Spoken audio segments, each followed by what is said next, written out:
Thank you, one and all, for joining us tonight. This is my final State of the City address as your mayor. And I must share with you that it's a bittersweet moment. On one hand, I get to share with you some ideas and thoughts about where we are as a community. On the other hand, these moments as mayor are rapidly coming to a close. Some are not thrilled about that, others are very happy about that. And somewhere in between. Before discussing some of the challenges before us, I'd really like to take a moment to recognize some people that I think deserve a note of thanks. First, although she's not here, Clerk Sarava. Second, Treasurer Buss. Third, our department directors and the entire city staff. I have found them, I have found you to be smart, you work hard, and you're truly committed to this city. You're the finest group of people I've ever had the opportunity to work with, and I have worked in some other sites. So thank you for the privilege of working with you. Second, I don't mean to embarrass him, but my wife happens to be here tonight. I'd like to recognize her and my 10-year-old daughter, who, by the way, has informed me that she's going to a gymnastics, actually a cheer competition in mid-May. And so when she leaves, she'll be the mayor's daughter, and when she comes back, she won't. The true significance of that, I'm not sure. I will tell you that when I announced that I was not going to be a candidate for re-election, she dragged out a handwritten contract she had provided, making me commit contractually to her with penalties that were unspecified that I would not reconsider. So I thought that was pretty cute, and I had no idea that she actually knew what a contract was. Finally, on a more serious note, I'd really like to thank the members of the City Council, past and present. You and I have not always agreed. There have been times of great rift and disagreement, but we have found common ground on more issues than not. Indeed, that includes the very fact that we are gathered in this room tonight.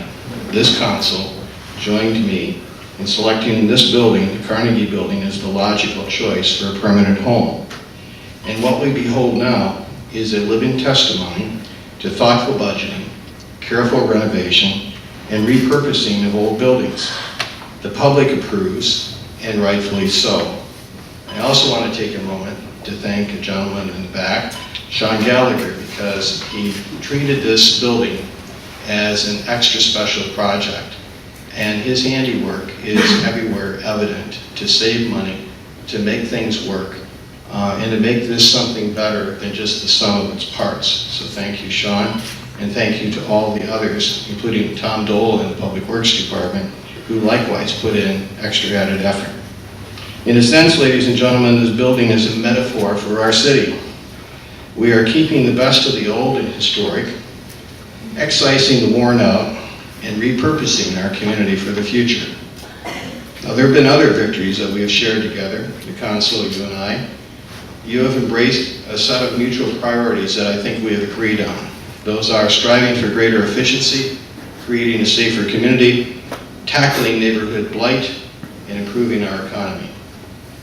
With your indulgence, I want to review some of the more notable strides taken, because I think they're directly relevant to where we find ourselves. First, efficiency. We've refinanced over the last 3 years all of the city's bonds, the general obligation bonds, to take advantage of historically low interest rates. And that has saved us, ladies and gentlemen, $2,141,488.56 in interest over the life of the bonds. That alone is almost sufficient savings. To the end of greater efficiency, you, the council, and staff have joined us in making changes to the city's healthcare plan to make it both affordable and sustainable. And I want to give you some numbers to bring this home. Just in actual claims and cost, the city has paid out to date in this fiscal year $3,517,634 in healthcare cost and claims. It's unsustainable for the city to shoulder millions of dollars in cost while an individual employee pays $31 a month for single coverage. Fortunately, most city employees understand the need for this change, and they have embraced it. And I'm not against providing benefits least of all the healthcare to people. But it has to be affordable, it has to be fair, it has to be sustainable, or this city will not be able to function into the future. This council understands that, I understand that, and almost everyone in the staff, the employees understand it. We do have one collective bargaining agreement that apparently is headed for arbitration. A final method on efficiency. Some time ago, Director Glendenning brought a recommendation to us of major energy efficiency measures on the wastewater treatment plant.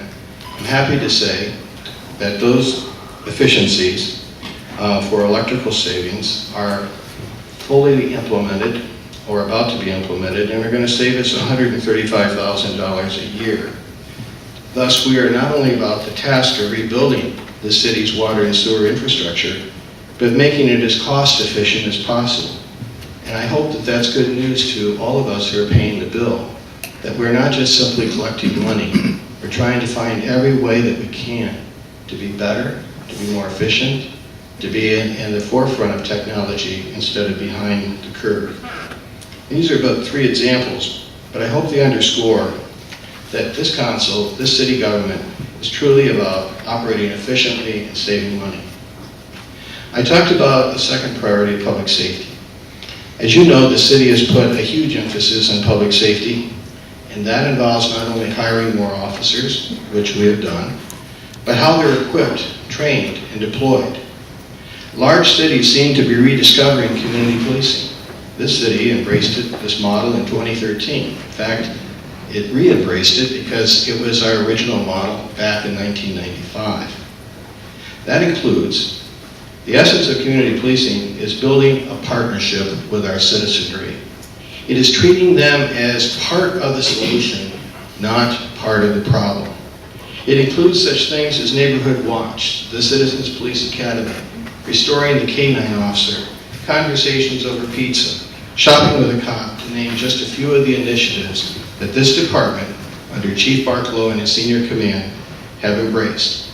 We've also adopted officer-worn cameras to guarantee transparency, and we're fully engaged in combating gun violence, drugs, and heroin, and the culture of silence that is pervasive in parts of this community. Have we returned Freeport to the serene community of yesteryear where no one locks their back doors anymore? Not hardly, but neither is any other city. What we have done is made progress, especially when compared to other cities our size. And I think that we are all in agreement that we need to keep public safety front and center. We should not view crime as inevitable. We should view it as a mutual evil to be confronted. And our quest, as I see it, should be to ask ourselves, what can we do to increase citizen involvement at every age level in making every block of this city as inhospitable to crime, to gang members, and to drug dealers? And I would say to you, if every citizen in the city of Freeport or any other city in America said, not on my block, no you don't, crime would drop. Crime would drop. Neighborhoods. Obviously, fighting crime takes more than an effective police department. Blighted, decrepit buildings are a criminal's best friend.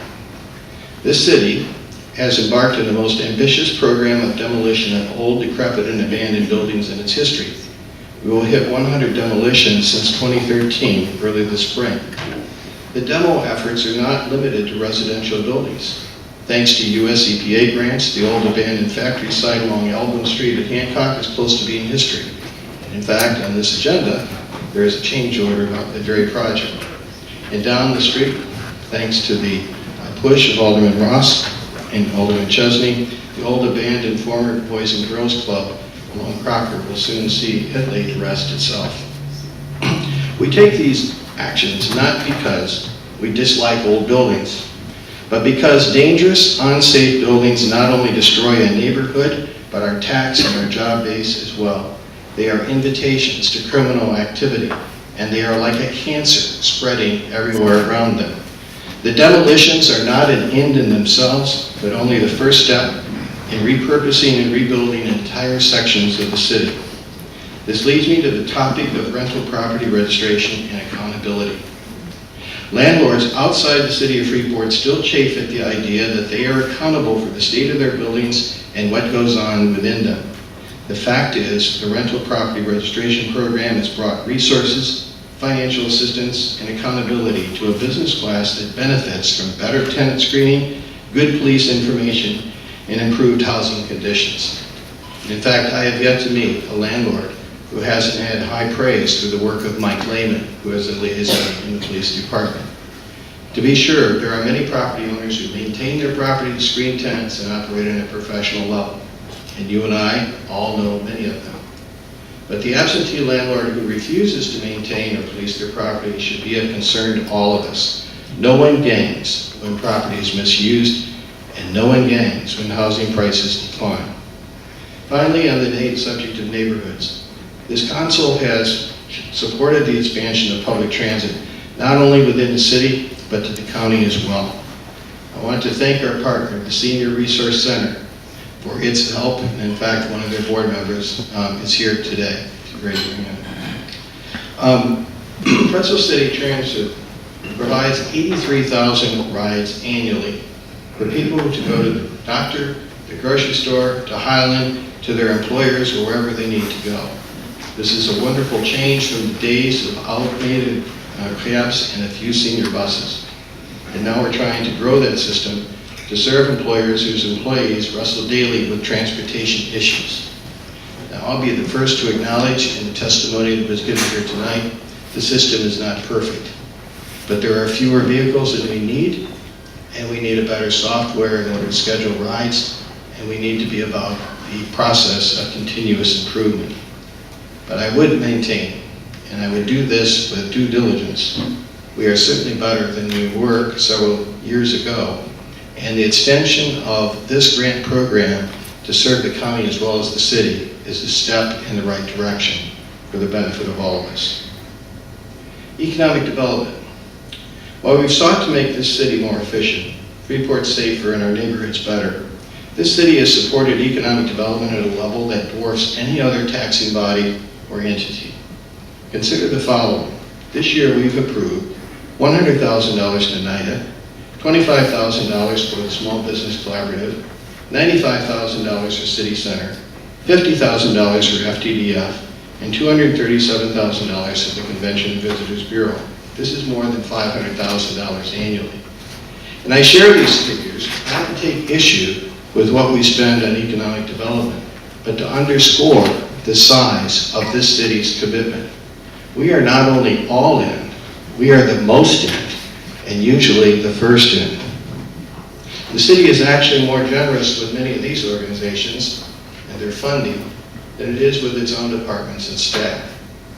So, that said, what is this money helping to accomplish? And by the way, there are some important people here tonight from. We have Dave Young from NIDA. We have Brian Forger, who is the head of the Small Business Collaborative. We have some of the key people that are making a difference in this community with us. So what is happening? Well, in 2013, the unemployment rate for Freeport, according to official figures, was 12.6%. Now it stands at 8.3% in the city itself. It's actually a little less than that in the county. Our assessed valuation has been dropping since 2010. But the projected figures now show an easing of the EAV loss and the prospect of finally evening out. Those are the numbers, but where does this mean that evidence that things are better? With all due respect, I want to suggest, look around. It's there, and it's growing. Wind Prairie was a work in progress a year ago. Now it's operational, and adding an entirely new dimension to senior services. Berner is building a $70 million addition and building a new warehouse. And although it's north of town and out of the city, who do you suppose provides most of the labor and the people that work there? Snack King has doubled its size. Again, it's become a major employer. And TriStar Metals has been gradually expanding its operations and businesses. These are just our industries. There are also seeds of new development in the retail sector. The Joanne Fabric Shopping Center will shortly add 2 new stores to a strip mall that has taken under new life from its blighted origins. There are new buildings and new businesses on Menards outlots. There are new businesses beginning to take root in downtown Freeport. Pete Albert, who we all know took one of the Raleigh buildings, is adding tenants and not downsizing and losing them. Does that mean we're on the road to riches and we should rest on our laurels? No, of course not. But these examples, I think, underscore that we are gradually turning a corner, but that we need to accelerate the pace. Now, fortunately, the city is not alone in our efforts. There are more citizen-driven efforts afoot than at any time I'm aware of in the last 30 years. And it is in these citizen efforts that are often happening in environments totally outside the city, but then coming within our purview, that I find the most hope. They are signs of a city that is regaining its health. City Center, the Downtown Initiative, Collaborate Freeport, the Community Branding Initiative, the Small Business Collaborative that I referred to earlier, and the Journal Standards Fish Tank are all citizen-driven. So is the most recent addition to the community landscape known as Rose Ridge Development. And I want to take a moment here to talk about its origins. You know, the city of Freeport has not had a new single-family housing start in close to a decade. And a group of enterprising realtors, instead of complaining about woe is me, took things into their hands to create a new development with a developer and asked the city for assistance through the enterprise zone to create incentives. The idea is simple: foster new housing at attractive price points with the latest technology. Will it work? I don't know. But here's what we do know: doing nothing is not a good option. Enterprising individuals like Brian Borger from the Small Business Collaborative, Dean Wright from City Center, Amy Drabaldis Fairweather from the A5 Collaborate Freeport Initiative, Wally Haas, one of the originaries of Fish Tank, and Ann Sadler, who is one of the key people in the Rose Ridge Development, are all individuals who have fostered ideas for community growth and reinvestment that have not only taken flight, they're now taking root. There are other individuals that I think bear some comment. There are individuals like Josh Elliott, who's not only promoting downtown through his involvement in FDDF, but also investing in buildings that make a statement all their own. And I refer, of course, to the building that has been completely redone up the street on West Stevenson. At the same time, long-established events like Cruise Night and Brewfest are not only generating more people coming to Freeport, but spawning new events that add to the texture of this community. And then there is a little-known organization I'd like to comment about. I refer therein to the Children's Dyslexia Center located at the Masonic Temple. Why is this worthy of mention in the state of the city? Because, ladies and gentlemen, there's only 43 Scottish Rite dyslexia centers in the entire United States, and one of them, in fact the only one in Northern Illinois, is located right here in Freeport. It's staffed by dedicated teachers and volunteers. It's focused on serving children with special disabilities, and people come from, I'm told, as far as Ottawa and Aurora to avail themselves of this service. So I think we also need to celebrate those individuals like Patty Ludwig in this snitcher as well. Clearly, if Freeport is to enjoy a renaissance, it must involve a combination of engaged citizenry, a willing and able private sector, and a responsive local government that are all working together in a common game plan. And I know this council feels very strongly about that same way. We know that we cannot do it alone. We know that it takes more than just our efforts. We know that we need a common focus. So here's the secret. I think we just need to keep going and accelerate the pace. So, challenges. I'll be the first to share with you that it's not all peaches and cream on the road ahead. And I'm not going to test your patience with an exhaustive list of things that we need to do, but I want to mention what I consider a couple of key ones. These are things that I think are also part of the state of the city. First, there is a real momentum afoot in the city. People see tangible improvements everywhere, like the recent water project, the path along Reed Park, the street patching, and demolitions. We cannot afford to lose momentum. With a new administration and a new structure of city government, it will be a challenge to keep moving forward.